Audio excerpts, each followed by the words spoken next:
I avoid rolling with certain body types? That's a very good question. Me personally, I'm just under 90 kilos. I don't really feel the need to do that. Oh, yes, I do. But I can totally get it because I used to be around 70 kilos. I didn't really avoid people then, to be honest with you, but it's to do with personal circumstances. Are you 50 years old with multiple injuries throughout your body? You know, even if you're, say, intermediate level, I would say to you, don't just spar with that 120 kilo athletic Hulk that just walked in the gym and been training for a few weeks. I'll do that. So you have to be responsible for yourself. I mean, As an instructor here, I kind of end up rolling with all students at least once, but I definitely do favor rolling with certain types of people. Maybe not body types, but I will choose, if I want to work stuff myself, I'll choose the higher grades. So blue belt with a few stripes and above, the people I choose as my training partners. In fact, I don't really come across massive people anymore. Ideally, I'd like to be training with people my body type. That would be really good. But there are still some really good training partners who are a lot bigger than me and very technical. But body types, more about technique rather than anything else. I mean, dangerous people shouldn't exist in a jiu-jitsu environment. They should be weeded out very quickly. But is it smart to train with that person? Are they going to injure you? Like, what have you got to prove? You know, you wouldn't play chess against somebody who didn't know how to play the game. There'd be no point. It's the same with jiu-jitsu. You know, you can't just train with people that are completely wild and reckless. For example, a no-gi situation. You go to step into the inside space. You just want to make one move, step into the inside space, and the person's fighting for their life. They don't even understand what's going on. It's just one move on the board, and they're throwing everything at you. Yeah. The proper reaction is to block the space, or hip out, pummel the leg, and then it should be move for move. Jiu-jitsu is literally like chess. It's like physical chess. It's like a game. That's the best way to view it. I'd also say don't view it like a fight.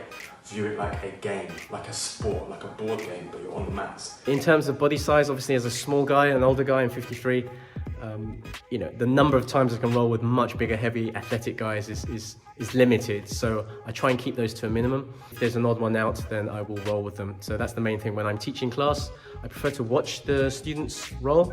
But if there's an odd one out, I'll join in to make up the numbers. But if they're even numbers, I'll prefer to watch them, because for me, that's the best way I can judge how they're progressing. Definitely when I'm ill or after a long break, when I come back from holiday, avoiding them big, strong, heavy guys. Try not to avoid them all the time though, so get a bit annoyed at myself, and then when I'm healed, definitely roll with the big guys. So when I'm 100%, no, but sometimes you've got to swerve a couple of killers. Because of my age and my level, I do try my best to avoid big guys who How much do you weigh? 73? 70, 73? Same here. Yeah, slightly different Lightweight category. I personally roll with anyone, any body type, any age, any sex. Don't really care. However, if you go out the back really hard, you're going mental, you're trying to hurt me, I'll hurt you back, and then we'll never roll again. About body type, if I choose for sparring, simple as it is, no. If you ask me leg type, I will also say no, but whenever I'm going to do sparring, I look at men's legs because I like to break it. No, I don't. I think it's beneficial to roll with all body types if you want to build a more rounded grappling game. Work with strong wrestlers, people who can pin you down and put a lot of weight on you, as well as working with the guys who are lighter, faster, more agile, with a more flowy style of jiu-jitsu. It definitely helps you to build a more rounded game. So personally, I don't avoid rolling with any body types. At my gym, guys come in and I tend to roll with all of them, to be honest. Just to get a feel for their game and to see if there's any room for me to grow or develop my techniques or concepts, etc. No, but then again it does vary. If you're injured, then maybe you're recovering from a knee injury, a back injury, something like that, and you're just starting to rehabilitate and get back into training, then I think you should be sparring perhaps with definitely with people who are lighter than you, but also people who have a little bit of experience, so they're not going to be moving erratically. So perhaps you want to be rolling with people who are maybe a white belt from 9 months upwards, 6 months upwards, something like that. But I think if you're not injured, I think you should be absolutely rolling with every single person of every varying degree of body type, okay? Because like we know with jiu-jitsu again, every single technique is going to be performed differently depending on the person you're doing it on. If they're heavier, if they're lighter than you, if they're longer, if they're shorter, and also based upon their level of athleticism as well, will depend upon the varying levels that you will have to control your partner as well. So I think if you're really looking to develop your jiu-jitsu, I think spar with everybody. I think that's really important, unless of course you have a long-term injury or something that's really going to inhibit your development. And but if that's not the case, I think you roll with everybody. Leave your ego at the door. If you happen to struggle with people who are lighter and more agile, then great, you should be rolling with those people and adjusting your technique accordingly. Exactly the same thing if you're up against somebody who's stronger and heavier than you. Also, you're going to have to learn what adaptations you're going to have to make in order to make your jiu-jitsu work. No, I never choose who to sparring with. I always prefer. I prefer sparring with every single one, any body type, any size, any shape. I spar with every single individual that is on the gym. Not so much anymore, because I don't really. Nowadays, I roll with everyone because I need to roll with everyone as an instructor. But there's nothing wrong with saying no to someone if you don't want to roll with them, and people shouldn't be offended by that as well. I think people get offended very easily, like, "Oh, what do you mean you don't want to roll with me?" I think it's healthy to be able to go yes or no.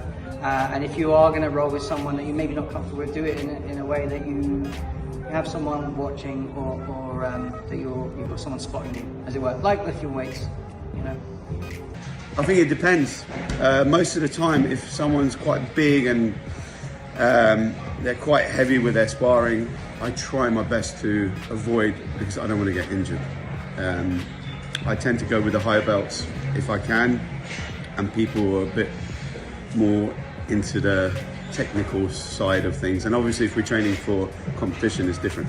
I also feel like I prefer to roll with lighter people, although you have to know how to spar with bigger and larger and stronger opponents, because you have to modify your game. You have to really focus on trying to be first and not let them implement their game before they start crushing you. So and sparring with lighter and technical people is super fun, because then you get to really, practice on using your timing and technique instead of trying to just power through somebody else's strength. Can you avoid and not train with certain people who are like body types like really massive when you're like 60, 70 kilos? Yeah, absolutely. If that's what's gonna progress you in the long term, then yeah. But you have to be honest with yourself. You can't be someone that avoids training with people. Yeah, you can't be someone who avoids training with people if you want to get good, and they are the good guys. You have to train with them. Yeah, but for your average practitioner, you have to do what's in your best interest. It's no use, again, it's for the instructors out there, it's no use having like a 50-year-old guy on the mat, yeah, training with like 20-year-old athletic guys, and you're grilling him like, "No man, you got to train every round, you got to do it," and he's all beat up. You need to, if that guy doesn't realise for himself, you need to realise for him and say, "Look man, you need to get the benefits of your training at 50, you need to get the benefits of your sparring in 20 minutes, and then you need to get off the mat. Forget that these guys are training 40 minutes or an hour. 20 minutes, get all the benefits, no injuries, get off the mat." How can you expect that guy to train the same amount as an 18-year-old? That guy's got so many miles on the clock. It's probably by trying to keep up with everyone has done so much damage to his body already. You know, so just be intelligent with your approach to training, that's what I would say. So to summarise, don't roll like a maniac or you'll die, and try and do something useful when you spar.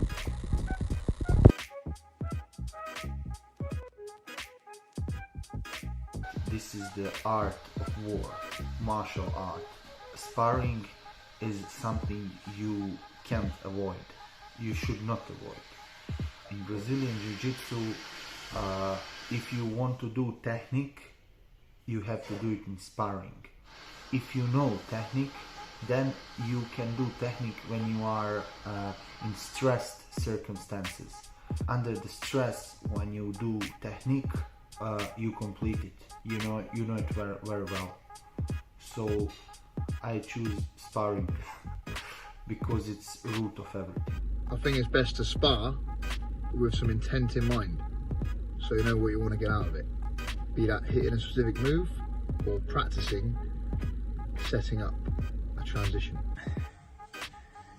I love sparring. Sorry, I do. I like to drill as well, yeah, but sparring is good for the head. So for myself, it depends upon where you are in your jiu-jitsu journey. If you are very new to BJJ, then I think it's important to practice the techniques against a compliant partner, so you can understand the basic mechanics, how to navigate around the person that you're doing it on, and then obviously practice it on people of, you know, different sizes. Are they bigger than you, smaller than you? But I think as you progress in BJJ and your experience deepens, then I think it's really important for your drilling to pick a training partner who is a lower grade than you, so you can almost use them as a live grappling dummy, because obviously with every technique, like we know with BJJ, it's not like a traditional martial art where you're pouring yourself out from a mould and you look like everybody else.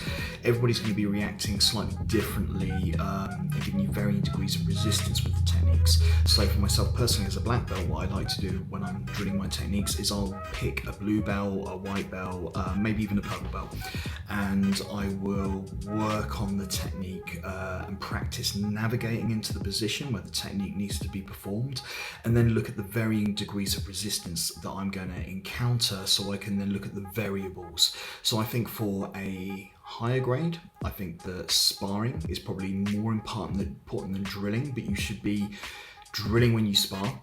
Unless of course it's a competitive role, in which case that's different, you're using your A game, there's less time for play. But I think in general there should be a lot of room for play, so your drilling becomes your sparring and your sparring becomes your drilling. Tough one, man, but my personal preference is drilling. I love to drill. My guys will tell you that. I'm always hitting them up to see if they want to come to the gym to do like half hour or an hour of drilling. I do think it's important to drill specifics, go over techniques, work out concepts, etc. Drilling allows you to get the most out of the time that you're putting in the gym. Sparring is great and it's essential, but without drilling, sparring is just, or it could be just another brawl, you know. So yeah, I'm big on drilling.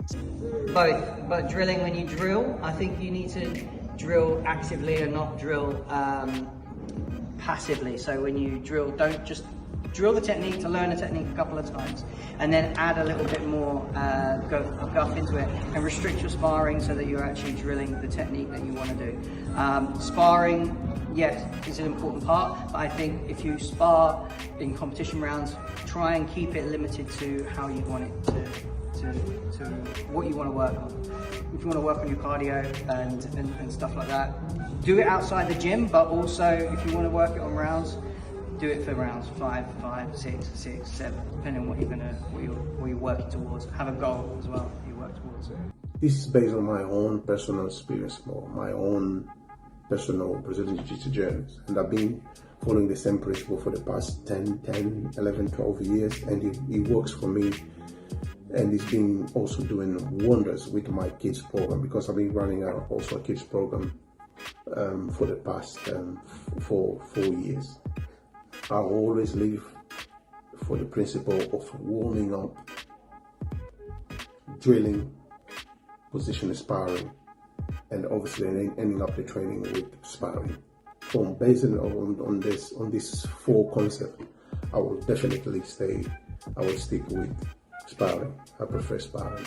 So I think drilling is very necessary. This is where you start to explore new techniques, and you can start basically getting the timing and positioning right before you actually apply it in like live sparring. And sparring is where you put everything that you already know to the test. So you need both. I don't prefer just drilling, I don't prefer just sparring, but I think situational sparring with specific training in specific positions, escaping, attacking from certain positions, those are going to be favorable to promote growth. When you're a fresh beginner of Jiu-Jitsu, it's very important that you drill. You have to understand what the basic positions are. You can't just jump in and spar straight away without knowing certain basics.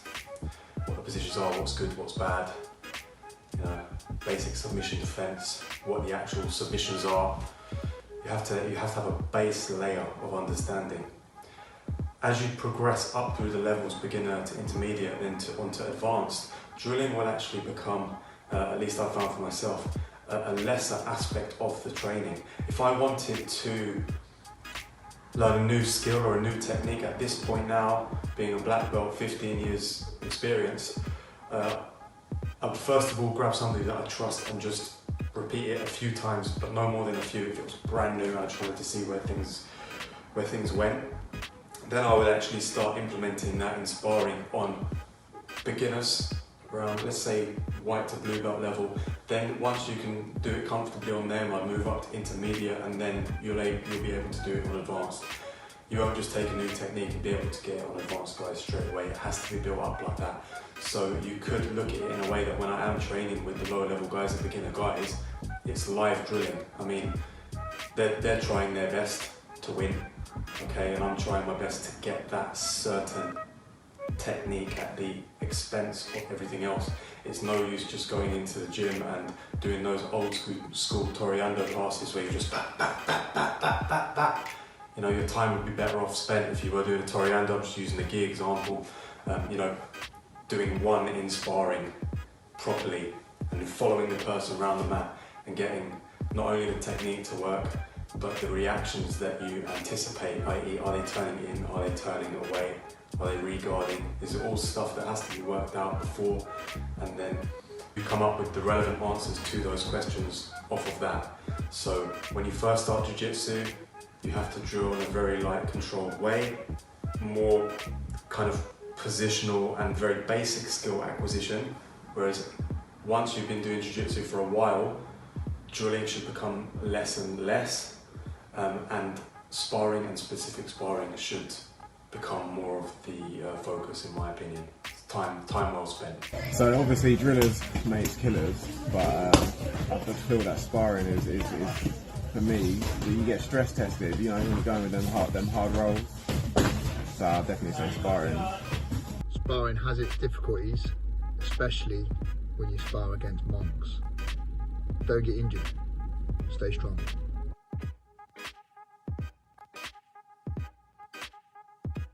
Of course, I'm going to say technique. Technique beats is superior. Is the in the sort of hierarchy of things that you want to focus on. Quality of your technique is principal, but it goes without saying, if you want to be athletic and work well in competitions or even against some of the beasts in class, cardio, strength, fitness, all the things that we should say are important. I mean, don't believe the memes, technique beats everything. Obviously someone who's stronger and bigger is definitely gonna work it a bit better. At the gym, I'm no one of the individuals that go really good cardio, and I wish I could have a good cardio. Unfortunately, I never had like good cardio, and so if I had a good cardio, I would stick with cardio. But unfortunately, I would say technique. Technique is, as one of the top instructors always say, Kayotera. Technique conquers all. So definitely technique. Difficult question for me. Technically, I'm not obviously at the same level as Carlos. I think for this is going to be, what do I need more? Technique's always going to be, it's going to trump everything, because it's the most important part of jiu-jitsu, I suppose. But if someone's lacking cardio and they've got the time to do it outside, do both, in my opinion. Or that maybe that's not what you want. So if I had to choose one, it's going to have to be technique. Technique. Yeah. Technique over cardio. If you have really good technique, I feel like you don't need such amazing cardio. This is also true. The cardio will help like produce more effective and technique for like the long run. If you're getting gassed out because somebody's powering through your technique, even with good cardio, eventually you're gonna tire out. You know, so if you don't have technique, Always do loads of cardio. do cardio. Don't skip the cardio. I think if you've got a good technique, you can build it out for cardio. So I would say technique. Cardio or technique, that's a good one. I'm going to go technique because I'm lazy and I don't like cardio, so I'm not going to do cardio. But also I think that if you have better technique, then you don't need to, you do need your cardio to an extent, but I think in the end of the day, you want to have better technique than just being able to outmove the person like some crazy ass white belt. Just to be able to slow the fight down and work what you want to do, rather than just picking things up randomly and just outwork the person. I'm big on cardio. As most of the guys from my gym will tell you, I love to push the pace. I love to get into that zone where it's uncomfortable, you're breathing heavy, you're sweating heavy, you're struggling, but your gas tank is forcing you to keep moving no matter what. And it can be uncomfortable for the guy who may be a bit more technical than you. So I'm big on pushing cardio. So yeah, my personal preference is definitely cardio over technique. If you are professional, you have to have both. But by my opinion, you have to focus a lot on cardio, because technique, when you get technique, you have it for your whole life. But when you get cardio, you have to maintain it. You know, you have from time to time to work on your cardio. So I choose cardio. Technique trumps all, doesn't it, really? Like when your cardio fails you and you're dead, you've got to put out them little sneaky techniques to survive. So I'd definitely say technique. Personally, technique. Always technique. Although I'm going to dip it a little bit into the other camp here, where I'm going to say that obviously for jiu-jitsu, we're practicing jiu-jitsu, so therefore we should be looking to be able to apply our technique with maximum efficiency. However, extracurricular fitness is also very important, I think. If anything, for longevity, you know. If you're looking to, you know, roll and just kind of club level, then, you know, you're getting your cardio when you're rolling. But if you're a competitor, then I feel that you should be supplementing your jiu-jitsu with some extracurricular physical activity. You should be doing your, you know, your cardio, your sprints, muscular endurance-based stuff, including your strength training as well.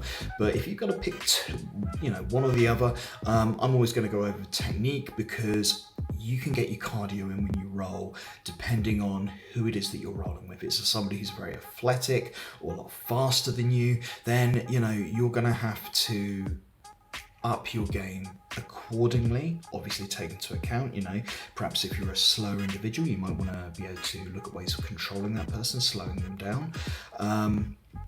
But, you know, and if it's a heavier, stronger person that you're rolling with, then you need to be making sure you're trying to slow them down, which is going to, you know, have an impact on your cardiovascular system. But, yeah, absolutely technique.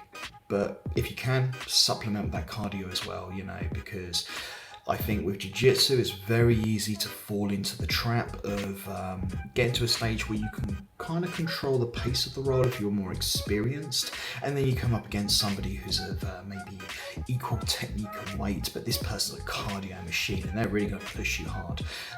So I think you need to have a certain amount of cardio just in the back pocket in case you need to call upon those reserves.